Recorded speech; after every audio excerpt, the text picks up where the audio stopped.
जय जय सिया राम। जानकी मैया की, जानकी जन्मभूमि की, बाबा नागेश्वरनाथ महादेव की, चारों मैया की, चारों दुल्हन की, जानकी जन्मभूमि की, मिथिला धाम की, जनकपुर धाम की, पुनौरा धाम की, सीतामढ़ी धाम की, बाबा हरेश्वर नाथ की, पंत पाकर धाम की, मैया गिरिजा की, मटिहानी धाम की, धनुषा धाम की। बोलिए नमः पार्वती तनय हर हर महादेव शंभो। अब हम लोग जिस उद्देश्य से यहाँ बैठे हैं उसके प्रथम अध्याय की शुरुआत करते हैं और आज की कथा सीता संवाद कथा की, सीता प्राकट्य उत्सव की कुछ कहानियों को आप संत शिरोमणियों को सुनाने का एक अवसर तो महादेव ने दिया है, जानकी मैया ने दी है। आज उसका हम आरंभ करते हैं। जनक सुता जग जननी जानकी, अतिशय प्रिय करुणा निधान की, जाके युग पद कमल बनाऊं, जासु कृपा निर्मल मति पाऊं। जनक सुता जग जननी जानकी, अतिशय प्रिय करुणा निधान की, ताके युग पद कमल बनावो, जासु कृपा निर्मल मति पावो। जिनकी कृपा से निर्मल मति मिलती है, ऐसी हमारी जगत जननी मां सीता है।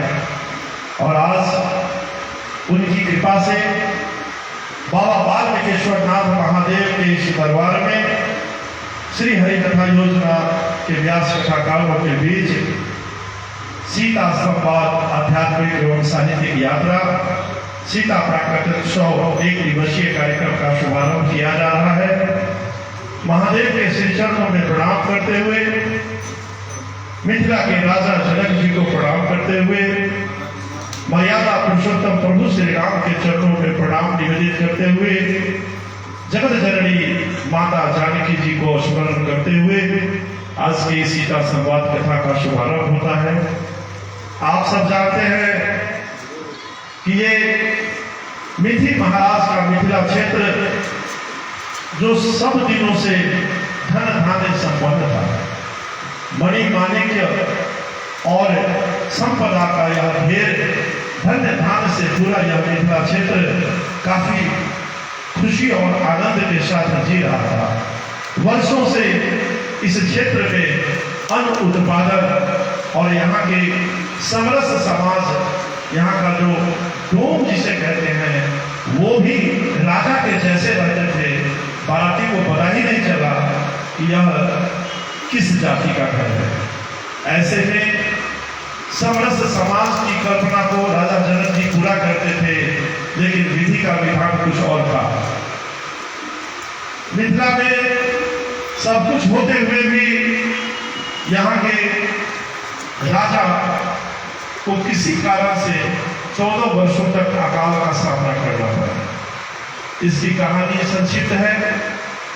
रावण सभी संतों से कर लेता था खून का, और उसी क्रम में वो मिथिला क्षेत्र में भी आया और यहाँ के साधु संतों से टैक्स के रूप में रक्त लेता था।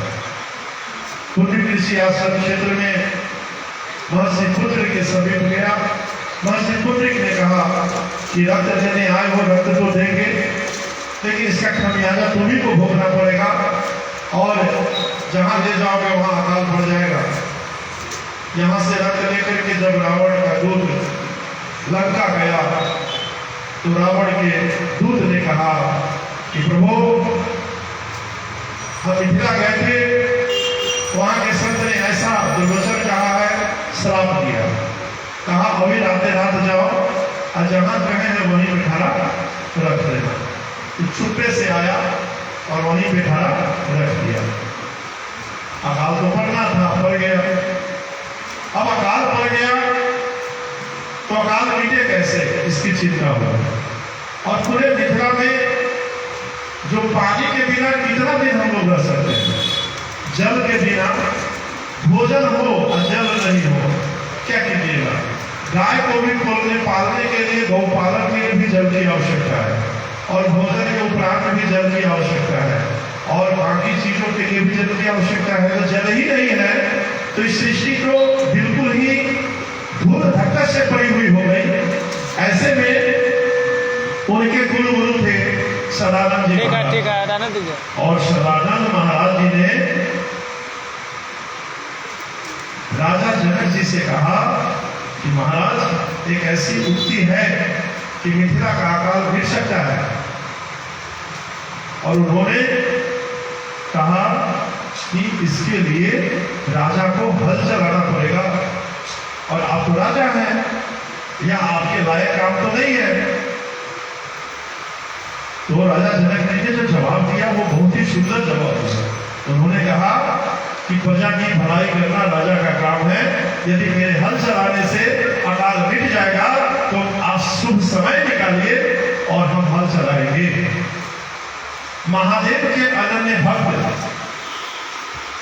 और विष्णु जी ने अपार सभा रखने वाले विदेह राजा जनक, जो यज्ञ के समय एक हाथ मां सुनैना बगल में यज्ञ में सहयोग करती थी वहां, और एक हाथ से हवन देने वाले, जिन्हें विदेह कहा गया, मन पर जीत रखने वाले जितेंद्रिय राजा जनक थे। इसीलिए सत्य के रूप में उन्हें अष्टावक्र जैसे महाज्ञानी मिले, सदानंद जैसे महाज्ञानी मिले, ऋषि गौतम जैसे उनके कुल गुरु मिले, और सदानंद जी साथ साथ शंख ध्वनि करते हुए प्रस्थान किए। जो मिथिला का क्षेत्र है 94 कोस पूरब से पश्चिम है, यानी उड़ीसा के महानंदा नदी से लेकर बिहार के कोशी नदी को पूरब में मान लीजिए, और पश्चिमी में सालीग्राम पत्थर जिस नदी से मिलता है वो गंडकी नदी है, वो वाल्मीकि नगर के आसपास है। यह लगभग 14 जिला बिहार का है जो मिथिला क्षेत्र है, और उत्तर से दक्षिण की चौहदी यह है हिमालय राज और मां गंगा का तट। यह 64 कोस की भूमि मिथिला की पावन भूमि है। इस भूमि पर मध्य में जनकपुर है, और जनकपुर के पश्चिम द्वार पर बाबा हलेश्वर नाथ थे। यज्ञ का शुभारंभ हुआ और सभी जय जयकार करते हुए, हाथ से करुण वंदना करते हुए, भगवान इंद्र को प्रणाम करते हुए सारी प्रजा पीछे पीछे, राजा जी जनक लेकर के सोने की हर लेकर के आगे आगे, सुनैना मैया प्रणाम करते हुए चल रही हैं। और चलते चलते प्रथम उनका पड़ाव धरती के अंदर के छुपे हुए महादेव को टक्कर लगता है, और महादेव का एक सिरा कोना टूट जाता है। महादेव को बड़ी चिंता होती है, और उससे ज्यादा चिंता जनक जी को होती है। जनक जी कहते हैं कि अरे बाप रे, इसमें फंस गया है, क्या है? खोलते हैं तो पत्थर का मूर्ति निकलता है। वो कहते हैं कि हल के नोक से जिस हलेश्वर स्थान की स्थापना हुई, जनक जी पहला काम करते हैं कि वहां पे एक पूजन करते हैं महादेव। राजा जनक द्वारा पूजित हलेश्वर स्थान है, और महादेव जब प्रसन्न होते हैं तो कहते हैं कि अब आपकी यात्रा दक्षिण दिशा की ओर होगी। अब आप पश्चिम नहीं जाएंगे, दक्षिण जाएंगे। और हल लेकर राजा जनक, माता सुनैना दक्षिण की ओर प्रस्थान करती है। इससे पूर्व राधे बाबा से एक भजन सुनते हैं। ठीक है, और ठीक है।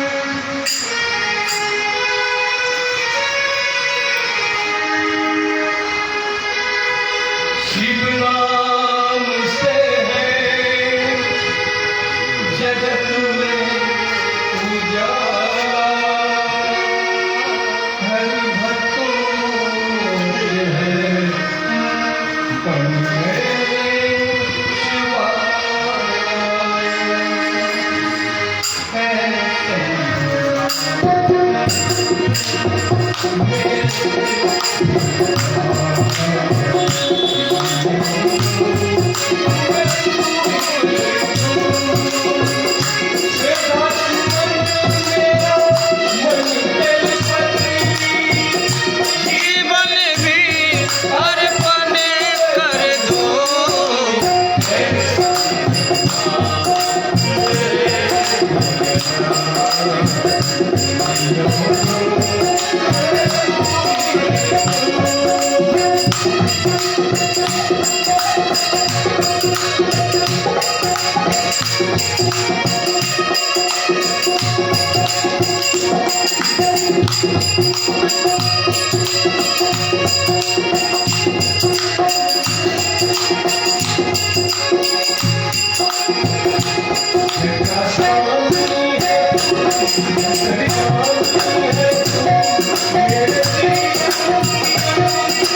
कहानी है तू जग का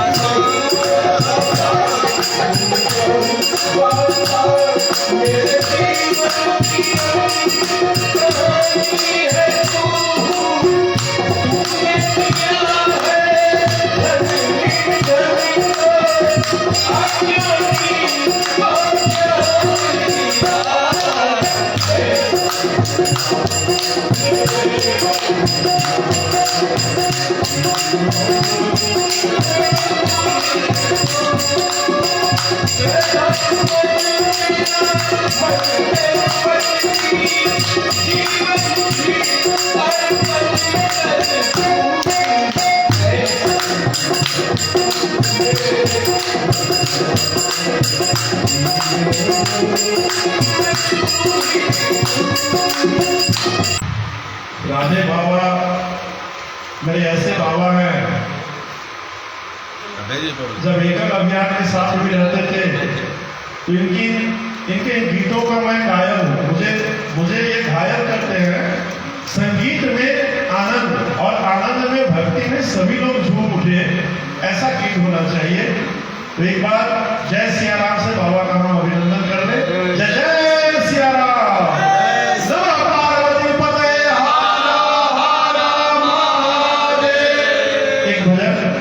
हमारे प्रिय अनुज सत्यम सिंह राणा जी के लिए, शिव के लिए समर्पित, क्योंकि हरेश्वर यज्ञ हुआ, हरेश्वरी यज्ञ हुआ, शिव प्रसन्न हुए और शिव ने कहा कि दक्षिण लोक की ओर प्रस्थान करो।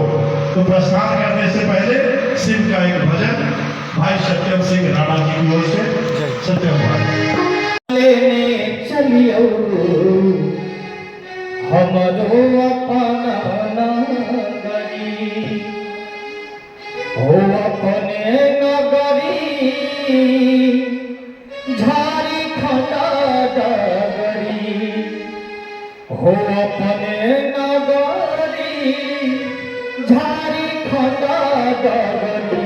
ये बाबा ये भोला लेने चलियो हमरो अपना नगरी, ये बाबा लेने चलियो हमरो अपना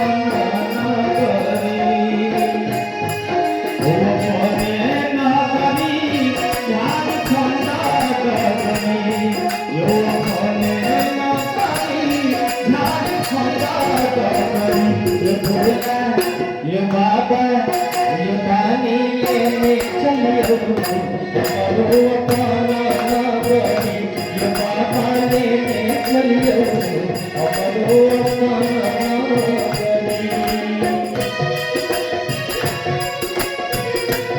जय भोलेनाथ।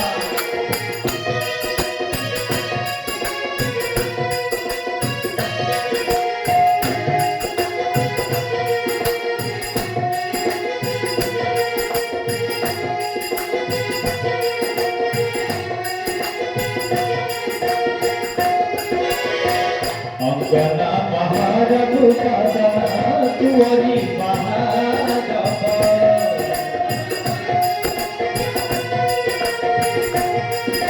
अंगना महारघ भोला तुअरी महारघ, अंगना महारघ दादा तुअरी महारघ, औरी महारघ कहाँ के भोला औरी महाराज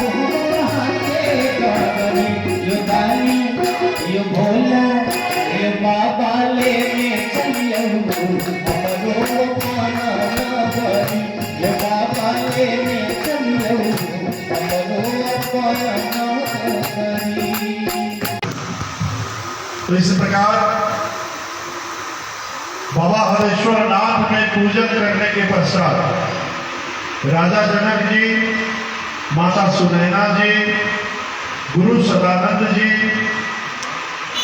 महादेव प्रसन्न होते हैं पूजन से और वो राजा जनक जी को आदेशित करते हैं कि अब आप अपनी हल को दक्षिण की ओर ले चलिए।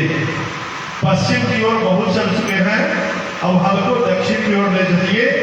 और जिस सुबह की पूजा में वो ये वरदान देते हैं कि आज ही आपकी मनोकामना पूर्ण होगी, ऐसा आशीर्वाद महादेव का मिलता है। बोलिए नमः पार्वती पदे हर हर महादेव, हरेश्वरनाथ की। और वहां से धीरे धीरे हल चलाते हुए दक्षिण दिशा की ओर प्रस्थान करते हैं। पुण्य अरण्य के पुण्य रस, पुण्य भूमि, पुण्य आत्माओं का जगह,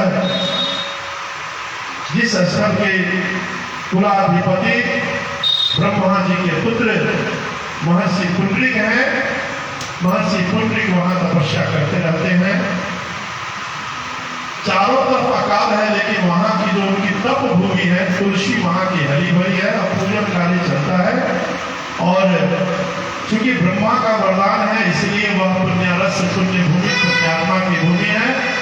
वो महादेव पुंडरीकेश्वर महादेव आज भी वहां विराजमान है। और महर्षि पुंडरीक की तप के कारण, उनकी साधना के कारण ऋग्वेद, सामवेद, यजुर्वेद, अथर्ववेद की पढ़ाई सीतामढ़ी में होती थी। यजुवार में यजुर्वेद, अथरी में अथर्ववेद, रीगा में ऋग्वेद, परशुरामपुर में भगवान परशुराम, ऋषि परशुराम, और चक्रवर ऋषि चकमहिला के, खड़ग ऋषि खड़का के, श्रृंगी ऋषि सिंगहिया के, और चारों तरफ से ऋषि संत महात्माओं की यह भूमि प्रातः वंदनीय मां सीता की प्रकट के भूमि के रूप में आज होना है। और यहाँ पर केवल इस विषय से काम नहीं चलेगा, ये वरदान की बात है। और वरदान शिव का है कि आज ही मनोकामना पूर्ण होगी, इसलिए जनक जी बड़े ही आनंदित हैं और हल को और तेजी से चला रहे हैं, क्योंकि उनके इष्ट ने कहा है कि आज ही धरती से नहीं, अकाल मिटने का वरदान पूरा होगा। और उस वरदान के पीछे ऐसा वरदान कि क्या बताएं। उस पुण्यारस्य, पुण्यारण्य, पुण्य भूमि, और इसकी चर्चा वाल्मीकि रामायण में भी है और तुलसीकृत बाबा तुलसीदास ने भी लिखा है कि यह पुण्य इस संसार में जो जम्बू द्वीप है, भारत खंड है, इसमें 4 भारत खंड में अरण्य है। मिथिला में है पुण्यारण्य, पश्चिमी चंपारण का इलाका है, वह वाल्मीकि आश्रम का वाल्मीकि अरण्य है, चंपारण्य के नाम से जाना जाता है।